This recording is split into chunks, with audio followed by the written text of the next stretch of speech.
Welcome everyone to our monthly Q&A. I'm very excited to get into the questions. Let's just start. We'll do our normal format with 45 minutes of the submitted question, and then the last 15 minutes, any of those coming from the live chat. So the first question is from Rachel Hayden. Always happy to get a question from Rachel. So I'll read it out. A warm hello. Hello, Rachel. I'm inspired by this idea of relevance realization, realizing its own irrelevance, as for me, it bridges your work to Zen Buddhist practice. Thank you, Rachel. That is what I see it doing as well. Practice is not even really the right word here, as it seems more like faith realization. As the Zen master Yoshu said, quote, once you have seen eye to eye with me, it is no different, end quote. I wonder about what happens to the capacity of caring within this realization.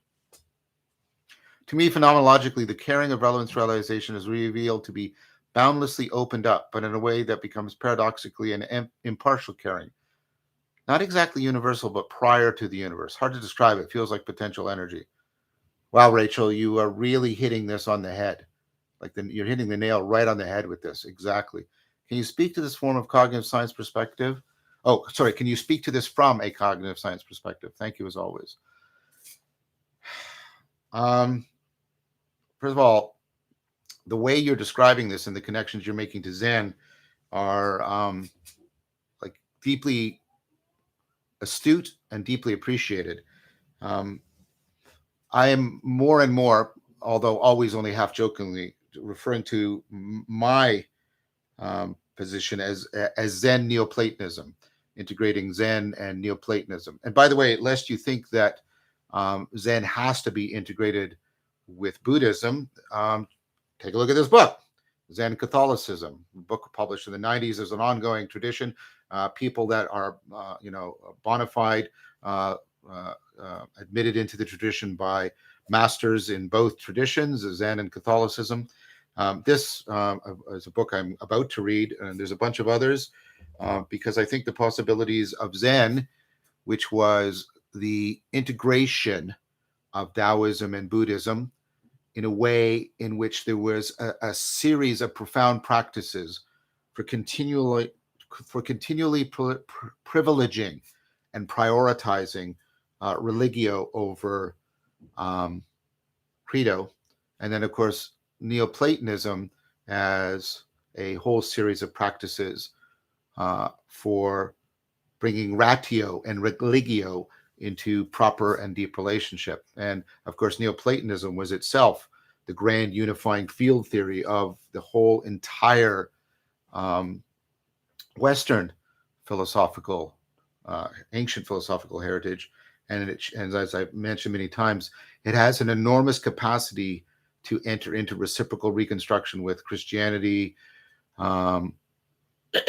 Judaism, Islam, obviously, I think potentially Buddhism, etc. So just putting your finger on that, Rachel, with the notion of Zen, and then bringing that into relationship to the project that's being built here within this community of communities, this corner of the internet, I think is right. I think you're right. It's also not that practice. It's more like faith realization.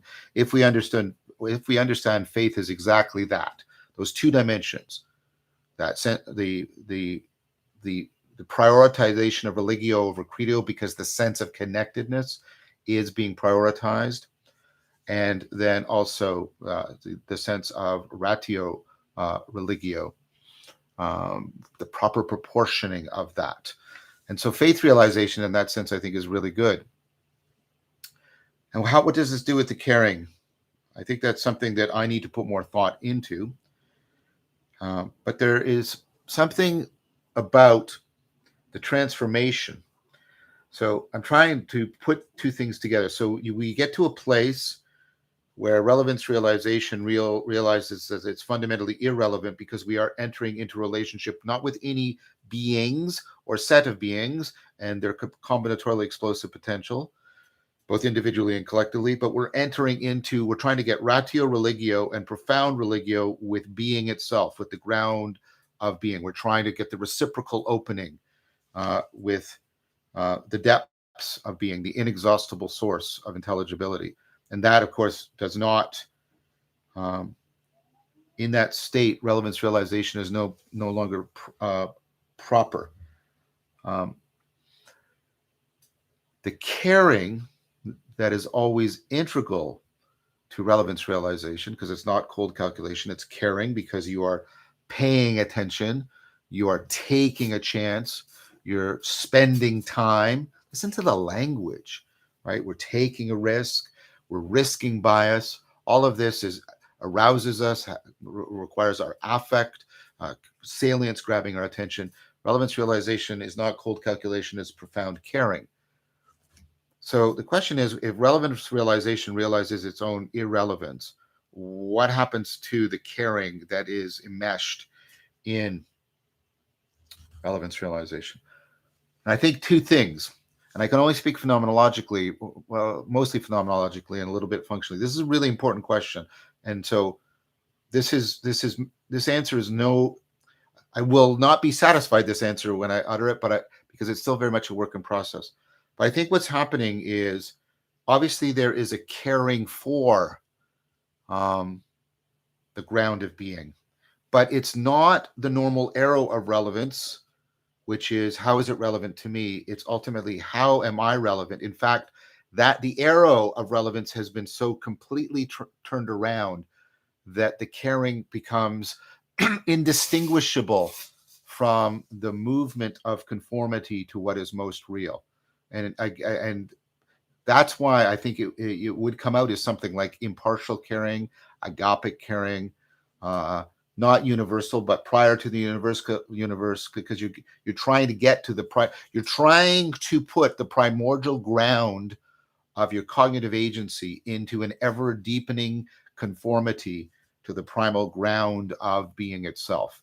And so I think the caring, the arrow completely turns, and it goes from being in any way a relevance realization to this unbounded trajectory of transframing that is not trying to come to a conclusion, but is instead tracking and tracing out both of those together. I need a term for both of those together, but tracking and tracing out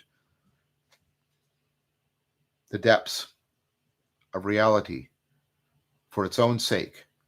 And in that, we come into conformity with the depths of reality, realizing themselves for their own sake. The real self-realization of reality for its own sake, which is the ultimate grounding of any possibility of contact with what is real.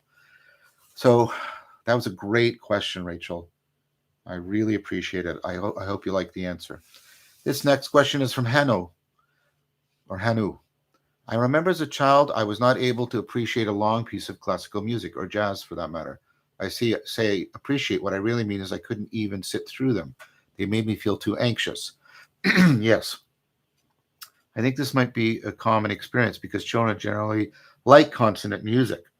I'm currently reading Tillich's Courage to Be. Thanks for recommending it, by the way. You're welcome. I think everybody should read that book.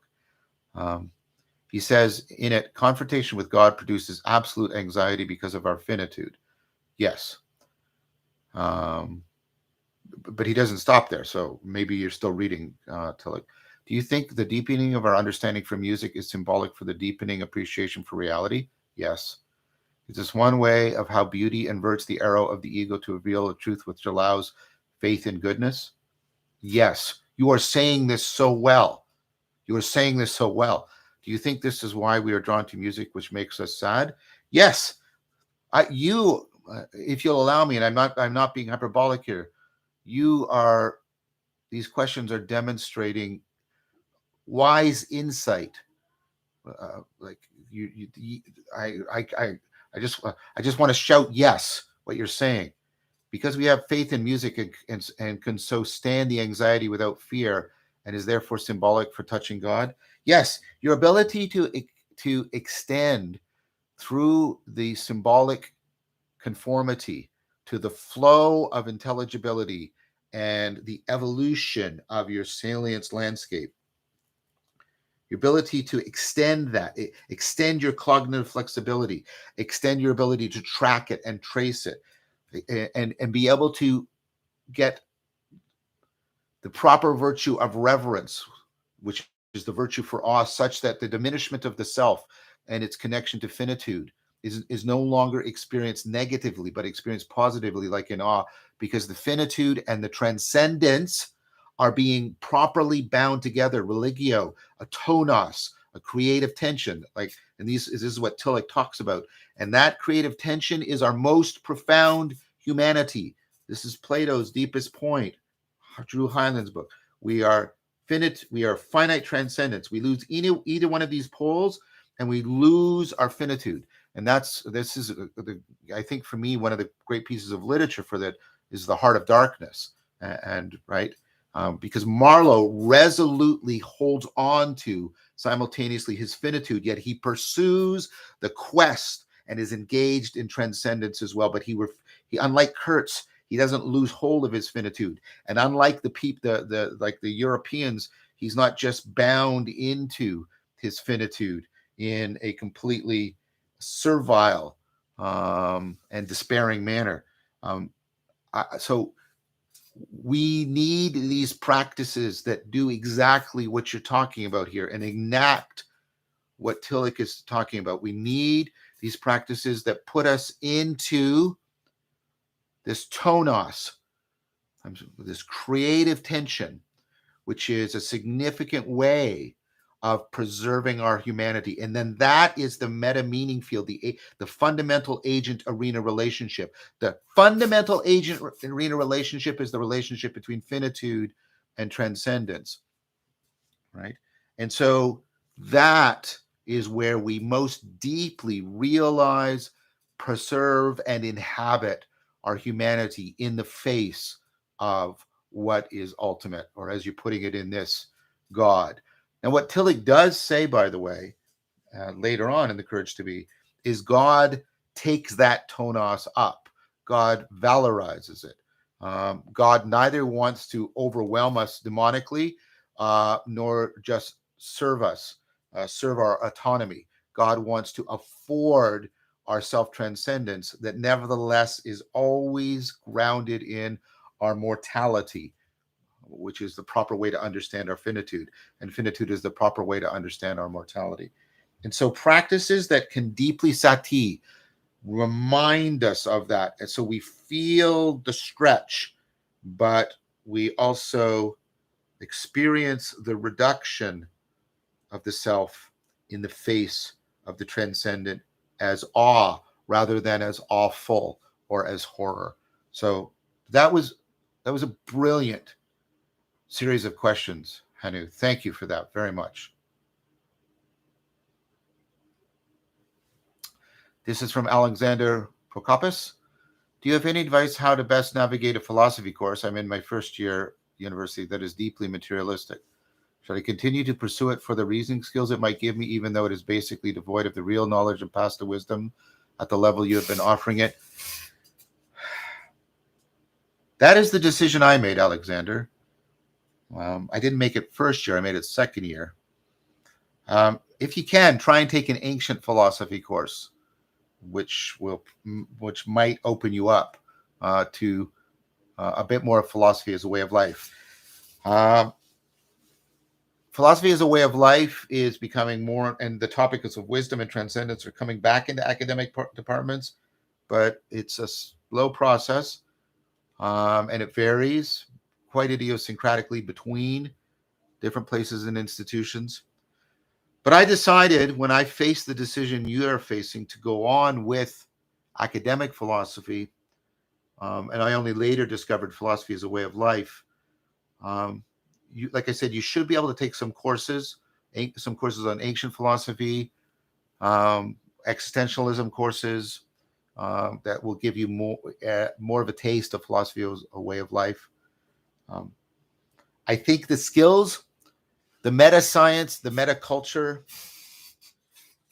skills you get from, let's call it academic philosophy, I think are deeply valuable. They give you a kind of scientific and cultural literacy that is deeply empowering and inoculates you against a significant amount of bullshit in our society. The fact that it's not philosophy as a way of life means that you have to look for those gems in academic philosophy that point to it. And you also have to take up a serious study and practice of philosophy as a way of life. But if you're asking me, do I think the value of academic philosophy is worth it, even though it's not giving you the love of wisdom? Yes. I think the meta science and the metacultural, the meta ethical skills and tools that you are given, the psychotechnology of symbolic logic and informal logic is very helpful. They really are powerful. They liberate you and they inoculate you against bullshit in a powerful way.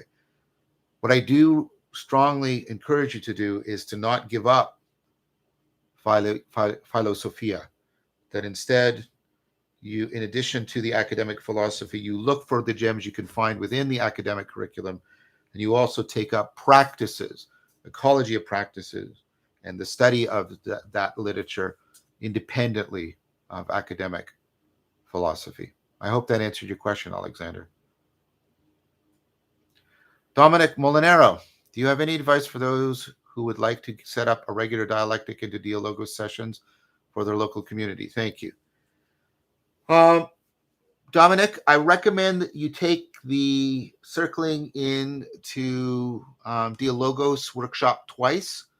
I recommend, if you can, both times, to take it with somebody else, that so that the two of you, and if you can do it with 3 people, even better, but at least the 2 of you know the sequence of practices that you can engage in, and you can also demonstrate them to other people and seed their understanding and awareness and build it out.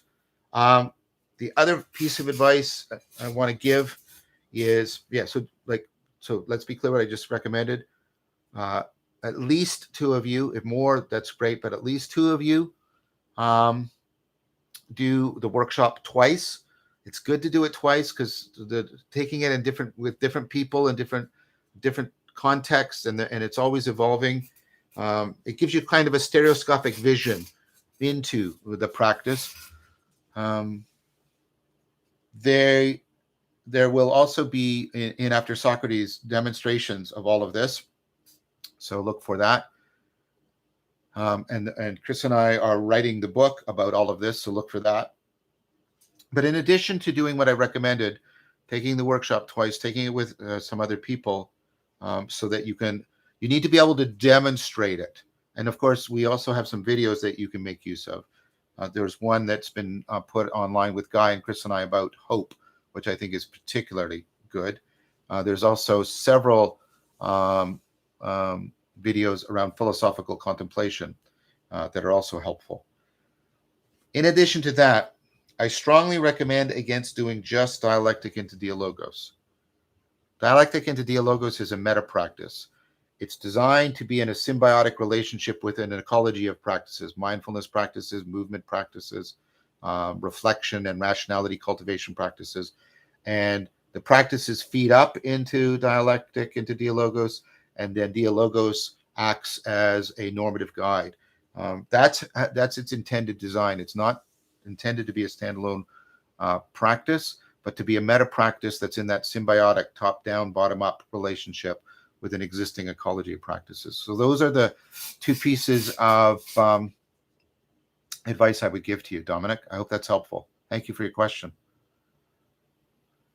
The next question is from Emile Sorger or Sorgay. Emile sounds French, so maybe Sorgay.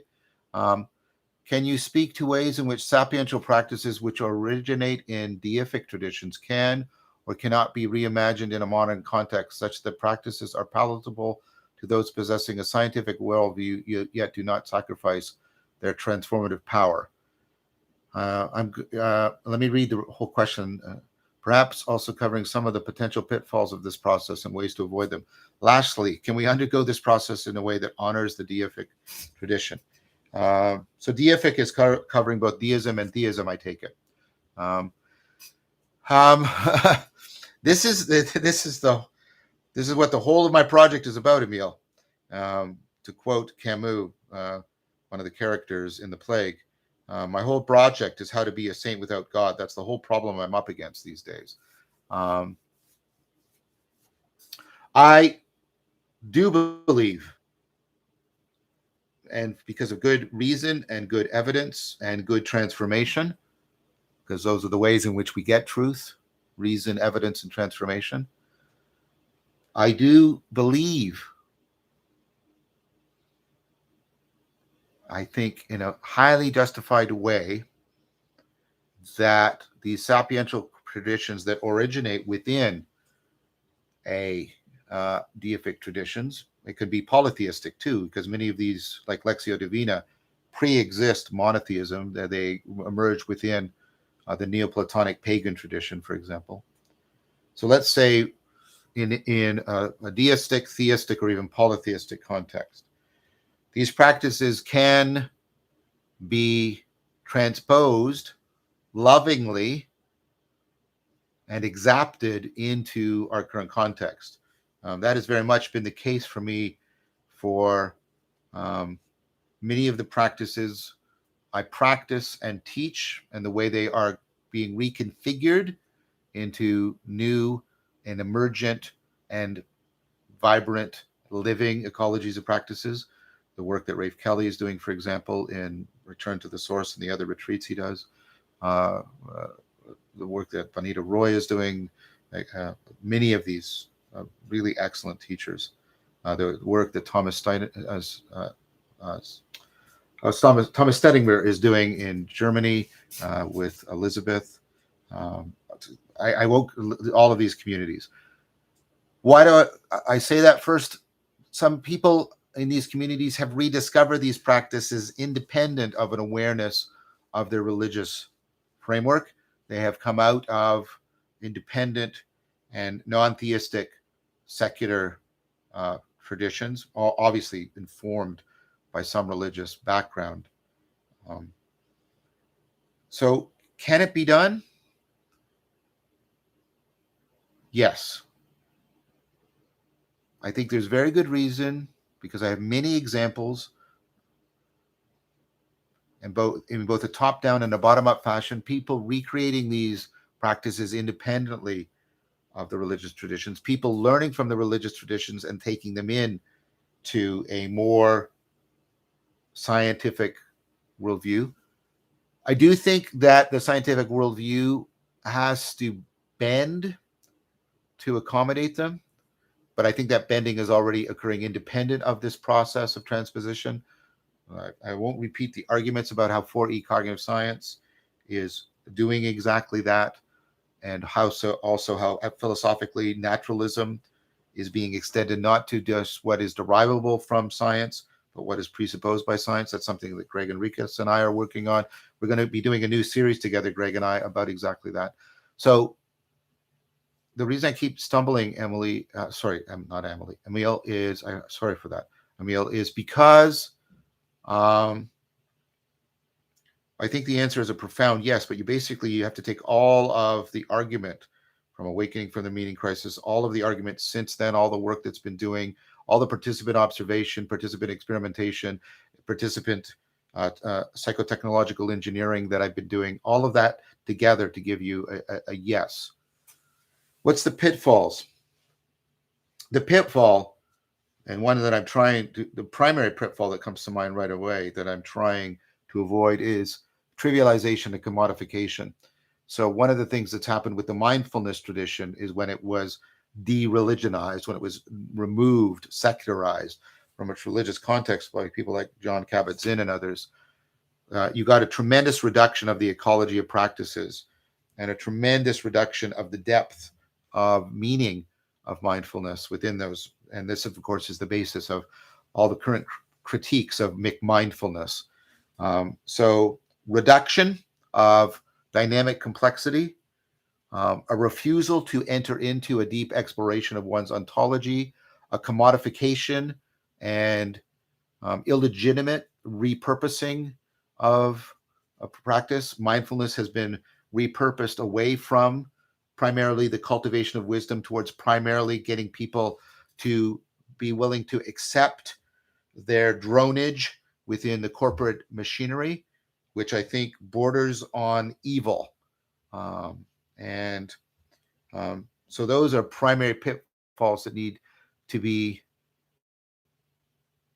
guarded against. What we need to maintain from the religious framework is the profound orientation, which is your fundamental framing, your meta-optimal grip, and how you can navigate through the world, the fundamental orientation towards what is ultimate, what is most real within the religious traditions. I think that can be taken out of a specific religious context. And I point to the whole Neoplatonic tradition and also ultimately Zen in a lot of important ways as indicating that that is possible. We can have that profound orientation towards what is ultimate without having to take up a position, I would argue, that transgresses against the most cutting edge possibilities to us within our scientific worldview. So thank you for that excellent question, Emil. I hope you found the answer helpful. So Galad has a question. Great name, by the way. Wow. I've been meditating for about a year now, following your meditation course on YouTube. I still find it difficult to meditate when I have a cough or running nose, as they constantly distract me, requiring me to clear my throat or blow my nose. Do you have any tips on how to meditate through these distractions? So one of the things that can help is if you shift your breathing from being through your nose and in through your mouth. The way to do this is to make sure you take a really long drink. Make sure your mouth and your throat are wet, moist. Put your tongue just above your teeth, like where you'd put it for doing the letter D, and then breathe that way. Well, I'm going to do it right now. I won't be able to talk properly. So this allows you to bypass your nose and then take over the primary function of your nose, which is to moisten the air. Now you will have to swallow more with that, but generally you can avoid having to blow your nose. Now, if you have a cough,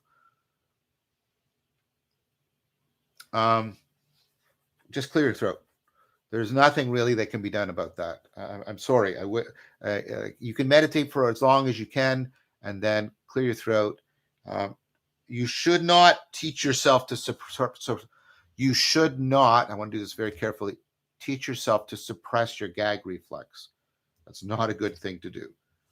That can actually be deadly. Try to hold off clearing your throat as much as possible, meditating on it like you do meditating on a distraction, like you would on a pain. But at some point, you will need to cough because, like I say, you don't want to learn how to shut that off. That's a dangerous thing to do. So you then say, thanks again for all your work and looking forward to After Socrates. Thank you for saying that. So we've made arrangements and we're doing the final preparations for the final filming, which should be done, I can say, by the end of October, and we'll start releasing it very soon. And I'm getting a lot of positive feedback from people who've as a sort of beta viewers watching even the raw edits. It's been extremely encouraging. I know from the inside, but of course there is the self-deception, but I know from the inside, doing this has felt very much like I've taken a step beyond what was going on in Awakening from the Meaning Crisis. So I look forward to interacting with people about this. And, a request for people to keep spreading the word about this, because as I've said for Awakening from the Meaning Crisis, and even more so for After Socrates, this should be taken up by groups of people who enter into discussion about every episode, but also take up the points I put in points specifically to ponder, to reflect upon for discussion, and people who also will take up the practices that are going to be taught at the same time and integrate those in. So thank you very much, Gilad, for that excellent question. Mark, thank you for all you're doing to address the meaning crisis and providing the opportunity to support your efforts through Patreon. Thank you, Mark, for supporting me. It's fantastic. I have a question about the Prajna practice from your meditation series that I hope is not inappropriate for this Q&A. Definitely not. Just let's be very clear. If you're a patron, You can ask me questions about anything. Awakening from the Meaning Crisis, Voices with Vervaeke, the cognitive science shows, the meditation. And once they happen, the books. They're all fair game. In my practice, I alternate between metta and vipassana with my breath, as you taught, and I have experimented with trying to maintain both states of mind simultaneously. Good for you, Mark. It has been interesting, and I've had what feels like some success, but I wondered if you could elaborate on what you meant when you talked about the potential for that in your Prajna lesson. Yes. I have a note from the previous lesson where you referred to Prajna as dynamic wisdom, active self-liberating intelligence.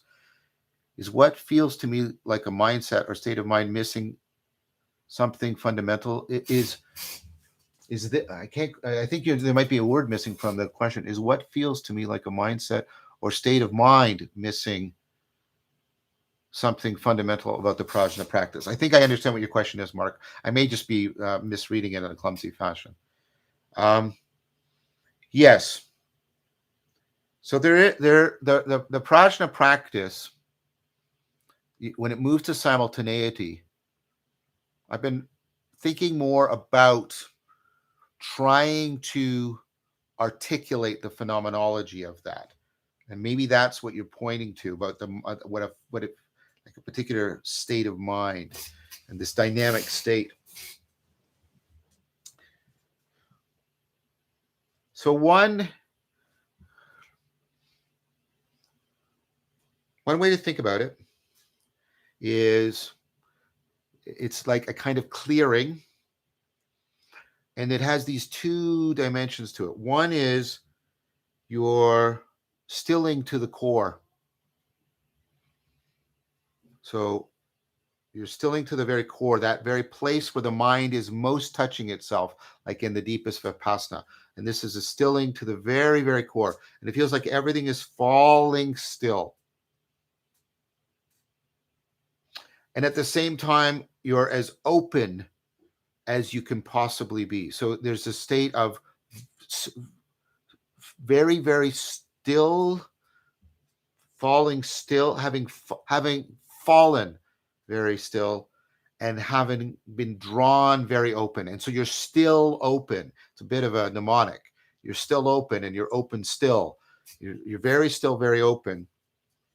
And it has the within that field, you are simultaneously very anchored. You're deeply in sync with the flow of the realization of the awareness of awareness and the realization of realization. The awareness of awareness is more in, the realization of the world is more out, but they're completely interpenetrating. And so you're very anchored.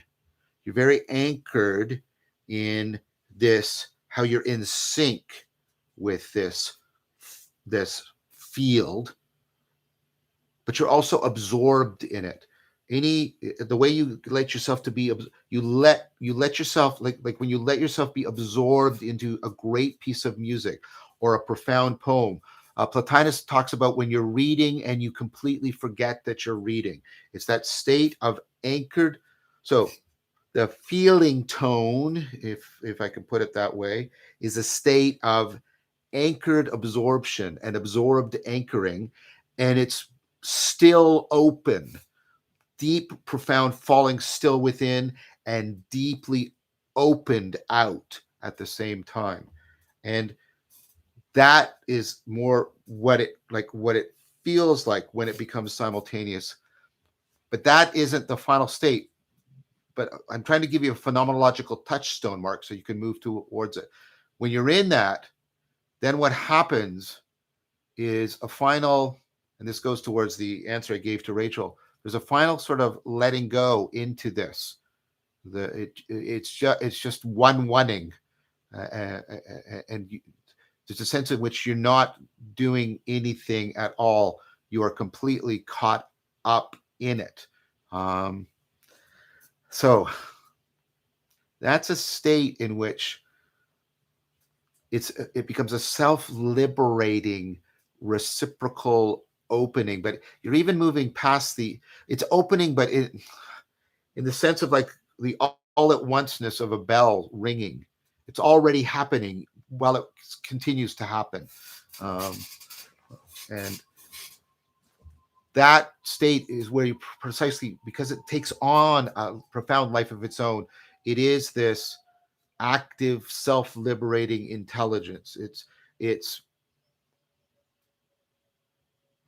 disclosing to you the depths of how you can come into contact with the depths of the psyche and the depths of the world in contact with each other. um,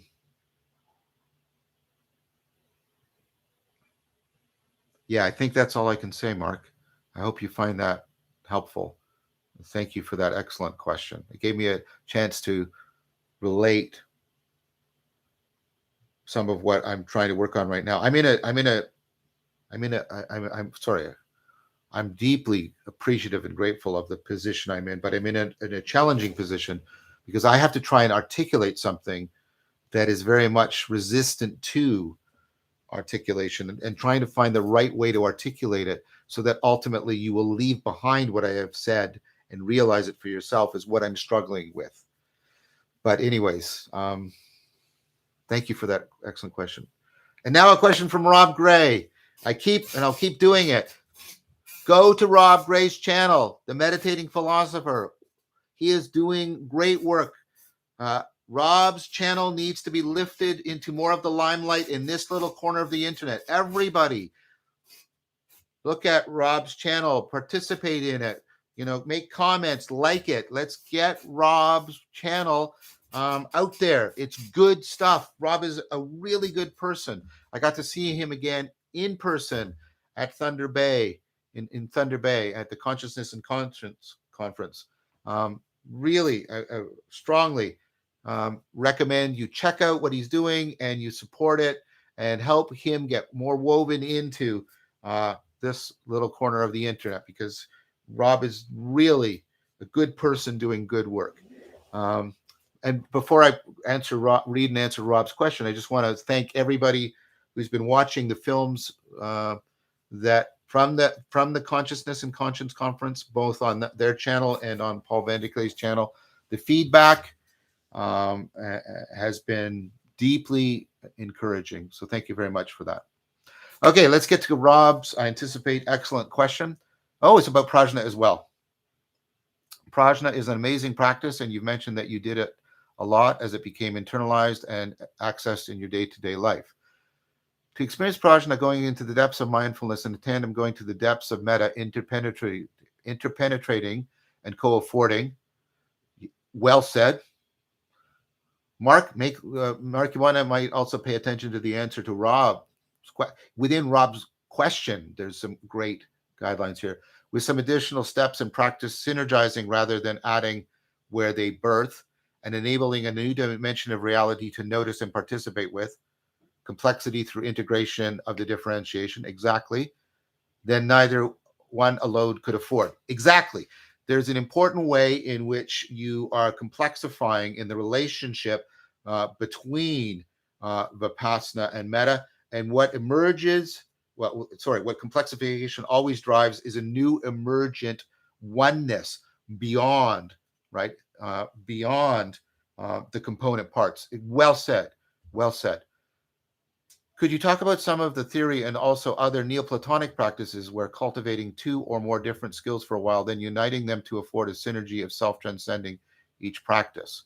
So that's going to be the core question. I'm going to come back to that.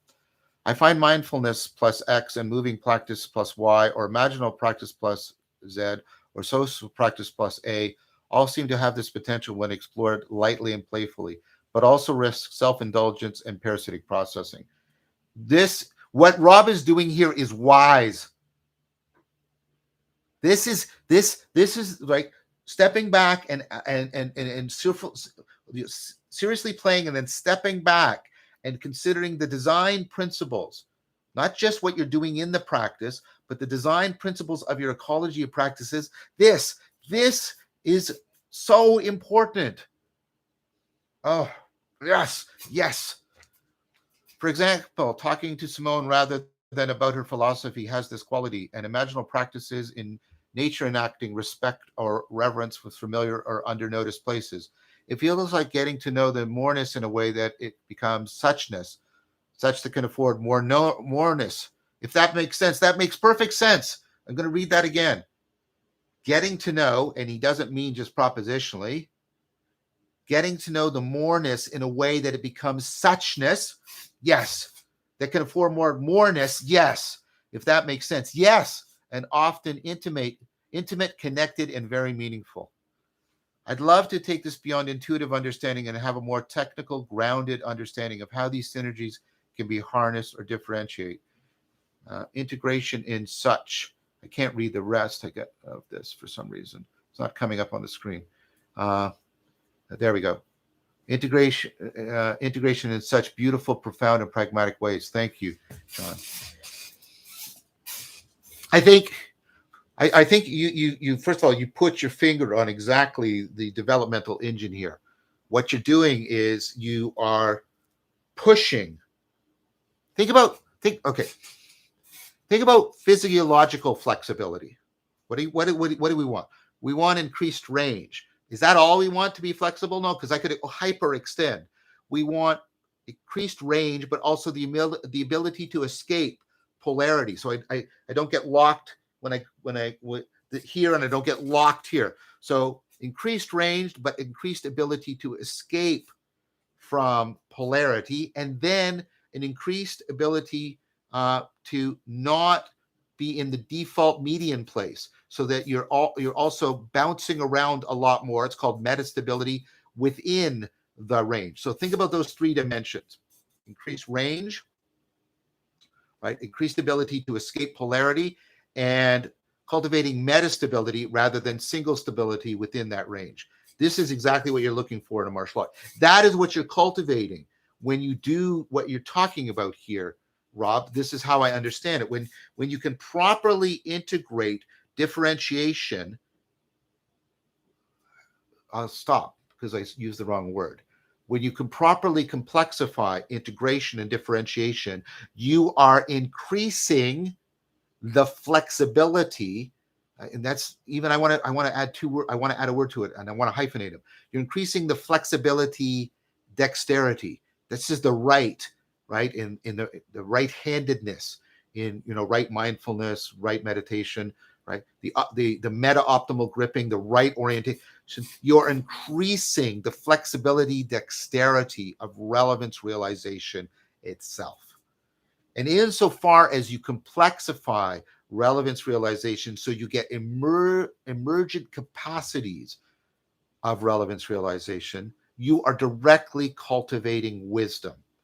And I think when you are directly cultivating wisdom in this manner, you are bringing out the virtues of that actualized potential, because every virtue is just a way to be wise in a particular context. So as you enhance your capacity for wisdom by increasing the flexibility, dexterity of your relevance realization, then you will also actualize your virtues in a more deeply and vital fashion. Now, do I see that in the Neoplatonic tradition? Well, the Neoplatonic practices are produced in exactly that way. You are taking elements from Platonic anagoge, elements from Aristotelian reflection, elements from Stoicism for how to enhance and alter your sense, alter in a positive way. Transform is a word I want. How to enhance, transform your sense and power of agency. And you're actually integrating them together within the Neoplatonic practices.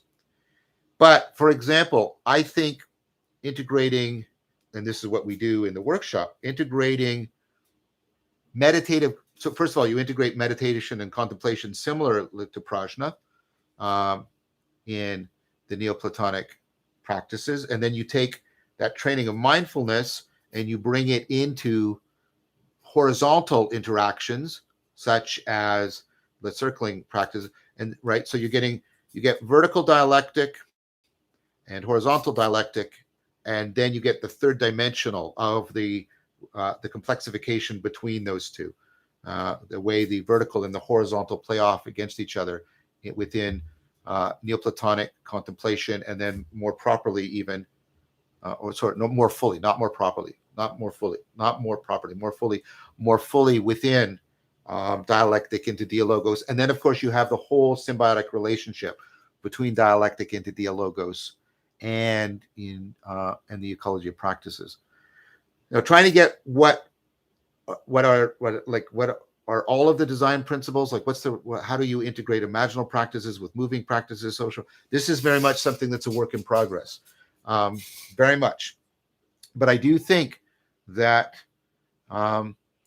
this toggling, serious play with doing that, with doing the complexification, doing the layering. So you always want to measure, you always want to keep the dimension of layering, like we're putting these two together and something emerges that's higher order. That's why I'm talking about layering. You always want to put that in mind with what's your pedagogical program? What's the sequence of practices that properly onboard you into the right appreciation and appropriation of these skills? That's how you can counterbalance, right? The layering, so that it's not just self-indulgence and parasitic processing, but also, like you said, toggling between the serious play in the practice and then stepping out and reflecting on it and asking bringing active open-mindedness, bringing rationality properly to bear, and saying, is this just self-indulgent? Am I getting emergent functions? Am I getting emergence? Is the emergence percolating through my psyche? Is it permeating through my life? And then are those two also interacting with each other? And especially, are other people noticing that the three dimensions of transfer occurring? Because then your practice has become, and I mean this properly and I mean this respectfully, it has become a genuine ritual. Thank you for that excellent question, Robert. I hope you like the answer.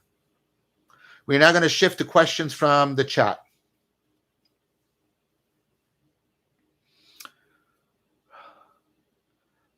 So Fanny Grande, what is the great Neoplatonic insight of St. Thomas Aquinas? The great Neoplatonic insight of Thomas. First of all, I recommend this book if you want to get a really good answer. Here's somebody who can answer that question better than I can, and in this book. J.P. Marceau and I are going to be talking about this book very shortly, and we'll record it.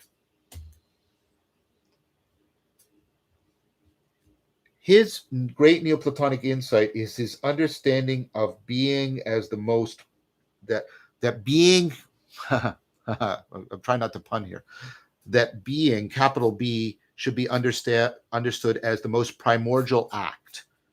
It is the deepest, it is the origin and deepest point of actuality. What I mean by that is, you can think of, and this was the critique made of Thomas by Duns Scotus and Ockham, that being is just an empty term, just sort of pointing to instances of things, just pointing to instantiation. But Thomas was of the idea that all things are being, and that's an act they're doing. And what's really interesting is he found this tonos. So these two things are both being, but they're not being in exactly the same way. And so their being, that act stretches between what is unique about them and what is shared between them. There's a deep, not just a similarity. He was playing around with sort of notions of analogy, but there's a co-presencing of being in both of these, but that it doesn't make them homogeneously the same. It is simultaneously the actualization of their own intrinsic natures. their own through lines, to use the Neoplatonic language that I've been trying to cultivate with Chris and Guy and other people. So this distinction between essay, to be, and essence, I think is a profound move, because it helps us to remember the ground of being as a verb rather than as a trivialized common noun. So you get a sense of this, the vibrancy of its being, and the vibrancy of this, and somehow they're vibrating together, but they are not vibrating completely homogeneously. That to me is a brilliant insight, and I strongly recommend reading this book to get deeper into that question. The next question is from Max Gatian. What is your position on the ancient medieval problem of universals, realism, nominalism, anti-realism, etc.? So I think my position would best be summed up as post-nominalist. I think we have to learn from the nominalists that there are categories that don't have essences. There are similarities that aren't real, that are merely correlational and illusional. But I think we have to take it that the success of science, and this is Berman's point, right, and Platonism and the objects of science and other people's arguments. Clark is making similar arguments. D.C. Schindler is making similar arguments.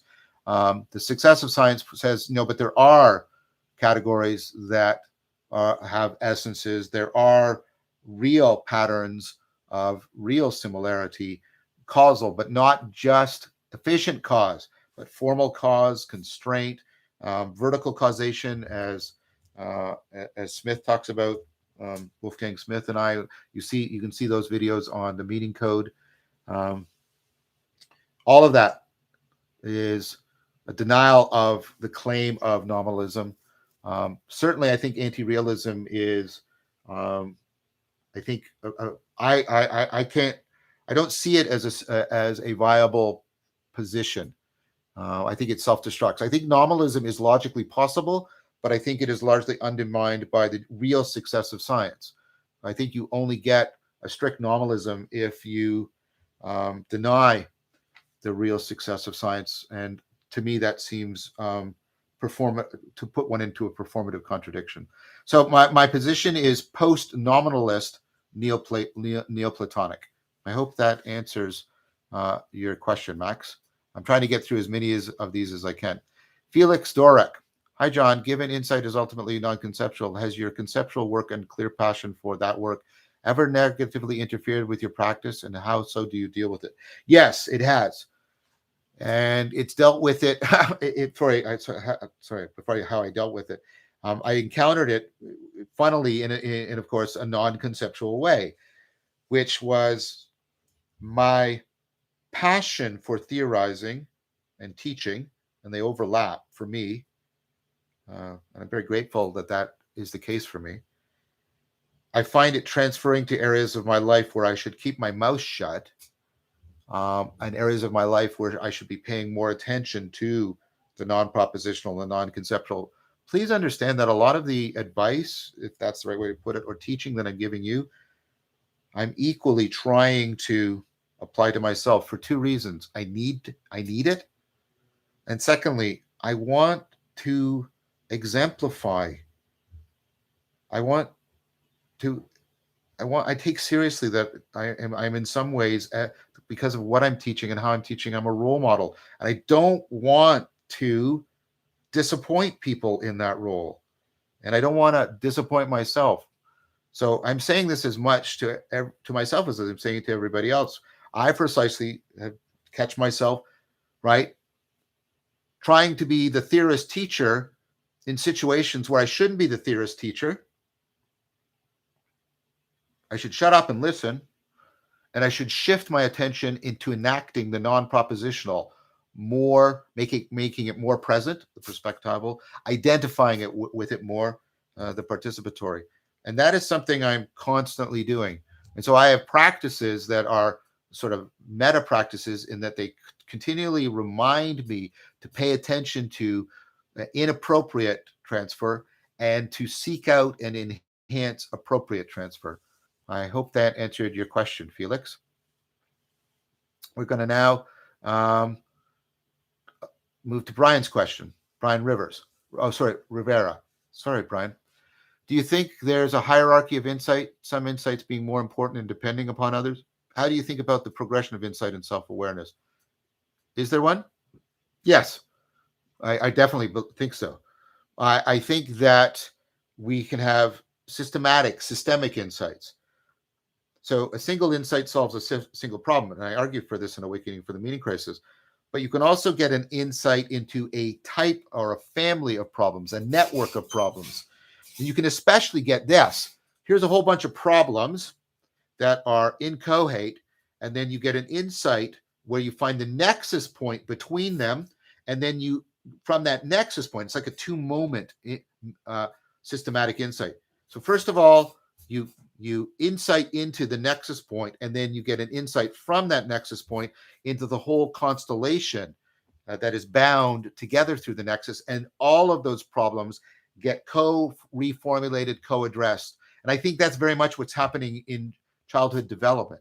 The child isn't just having an insight, they're having that kind of two-step systemic and systematic insight. And I think as the child is to the adult is to the sage, we can also do the same thing. We can get insight that bridges between things we think are separate problems, constellate them together, and then afford us a powerful point of coordinated, simultaneous insight, addressing, reformulating, restructuring all these problems. And I think those kinds of meta insights they start to launch us into mystical experience, transformative experience, higher states of consciousness. And we start to see back on what was incoherent, fragmented, and disconnected in a way that allows us to appreciate the truth, because the truth is really only realized in the deepest truths are only realized in transcendence. When you do this systemic and systematic insight, this two-step moment of finding the nexus point and then doing multiple simultaneous insight solving resolution in parallel, you're of course creating profound enhanced flexibility of relevance realization, and through profound complexification of processing that it produces emergent functions, emergent abilities. And that's why you get a developmental step in children. And that's why it's not just more knowledge, it's a new way, new capacities for knowing. And we get the same thing when we move as child is to the adult is to the stage. So I want to thank you all for joining me in this Q&A. I want to thank all the supporters of Patreon, both of your financial support, which is very significant, and your moral support, your encouragement, which is also very significant. And I, of course, want to thank Madeline for her organization and running all of this. So I look forward to our next one, and I want to thank you all for your time and attention. Take good care, everyone.